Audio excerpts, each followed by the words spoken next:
வணக்கம். சற்று முன் கிடைக்கப்பெற்ற மிக முக்கியமான செய்தி ஒன்று வெளியாகி உள்ளது. 2026 சட்டசபை தேர்தலில் சசிகலா அவர்கள் யாருடன் கூட்டணி வைக்கப் போகிறார் என்ற முடிவை தற்பொழுது வெளியிட்டுள்ளார். நிச்சயமாக தனித்து போட்டியிடுவதில்லை என்பதையும் கூட்டணிதான் என்பதையும் உறுதிப்படுத்தியுள்ளார். தமிழக வெற்றி கழகத்துடன் கூட்டணி வைப்பதற்கான பேச்சுவார்த்தை அதிகமாக இருப்பதாக தகவல்கள் கிடைக்கப்பெற்றுள்ளது. மேலும் இந்த கூட்டணி உறுதி செய்யப்பட்டால் அது யாருக்கு பாதிப்பு ஏற்படும் தெரியுமா?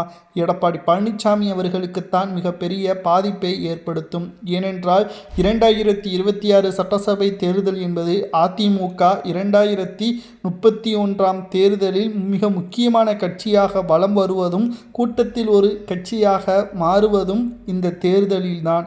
இதில் ஆளும் கட்சியாக வந்தால் மட்டும்தான் ஜெயலலிதா அவர்களது இடத்தை எடப்பாடியால் நிரப்ப முடியும். ஆனால் குறிப்பாக OPS திமுகவில் இணைந்து விட்டார், செங்கோட்டையன் தாவேகாவில் இணைந்து விட்டார், முக்கிய தலைவர்கள் அதிமுகவில் இருந்து சென்று விட்டார்கள், சசிகலா அவர்களும் புதிய கட்சியை தொடங்கிவிட்டார்.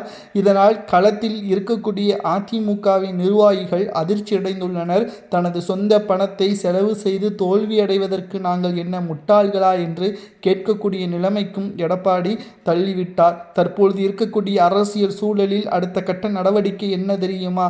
எடப்பாடி பழனிசாமி அவர்கள் வேண்டாம் என்ற முடிவிற்கு வந்துவிட்டார்கள். சசிகலா அவர்கள் விஜய் அவர்களுடன் கூட்டணி என்ற அறிவிப்பை வெளியிட்டால் நிச்சயமாக மிகப்பெரிய அளவில் அரசியலில் மாற்றம் ஏற்படும். அது மட்டுமல்ல, தென் மாவட்டங்களை எடப்பாடியும் பாஜகவும் குறிவைத்தால் அது தோல்வியில்தான் முடியும். தென் மாவட்ட சமுதாய மக்கள் முழுக்க சசிகலாவிற்கு ஆதரவாகவே இருக்கிறார்கள். இதனால் எடப்பாடி பழனிசாமி அவர்கள் நினைத்தது ஒருபோதும் தமிழ்நாட்டில் நடக்க வாய்ப்பே இல்லை. தமிழக மக்கள் திமுகவிற்கையும் அதிமுகவிற்கும் எதிராக விஜய் அவர்களையும் சசிகலா அவர்களையும் தேர்வு செய்வார்கள் என்ற தகவலும் தற்பொழுது சசிகலா அவர்கள் வெளியிட்டுள்ள முக்கிய அறிவிப்பாக பார்க்கப்படுகிறது. இதுவரைக்கும் திமுக மட்டுமல்ல, தமிழ்நாட்டில் 5 வருடங்கள் திமுக செய்த சாதனை என்ன என்பதை கேட்கக்கூடிய நிலைமைக்கு மக்கள் வந்துவிட்டார்கள்.